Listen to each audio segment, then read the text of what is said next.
হাঁটুতে ব্যথা, হাঁটুতে শব্দ, হাঁটতেছে হাঁটুর মধ্যে কটকট করে শব্দ হচ্ছে, হঠাৎ করে মনে হবে যে হাঁটুটা স্লিপ করে চলে যাচ্ছে।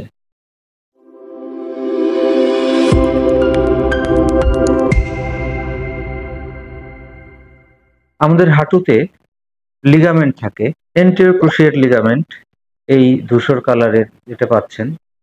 পিছনে থাকে পোস্টেরিয়র ক্রুশিয়েট লিগামেন্ট, ধূসর রঙের, আর দুটো মেনিসকাস, যেটাকে নীল রং বলতে পারি, নীল রঙের, এটা হচ্ছে মেনিসকাস।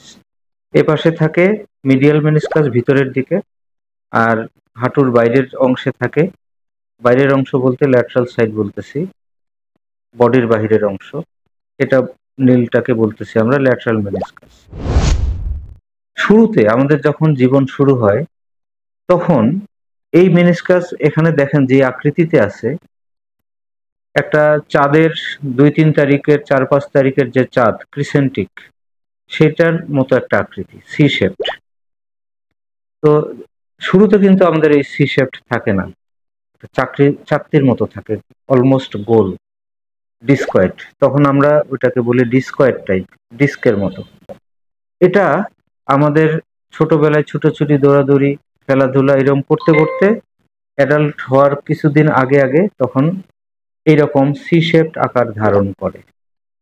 কিন্তু কারো কারো ক্ষেত্রে এটা আর সি শেপড হয় না, এটা ওই ডিস্কয়েড টাইপেরই থেকে যায়। তখনও কেউ কেউ অ্যাসিমটোমেটিক থেকে যায়, কোনো রকম প্রবলেম ফিল করে না, সে চলাফেরা করতে থাকে। কিন্তু কেউ কেউ এটার কমপ্লিকেশনের মধ্যে পড়ে যায়। কি হয় তাদের সেই জটিলতা? তাদের জটিলতা হয় হাঁটুতে ব্যথা, হাঁটুতে শব্দ, হাঁটতেছে হাঁটুর মধ্যে কটকট করে শব্দ হচ্ছে, হঠাৎ করে মনে হবে যে হাঁটুটা স্লিপ করে চলে যাচ্ছে, ইনস্টেবিলিটির মতো একটা সেন্সেশন তার মধ্যে তৈরি হয়। তো এই যাদের এরকম সিমটম ডেভেলপ করে তখন তাদেরকে চিকিৎসায় যেতে হয়। চিকিৎসাটা কি?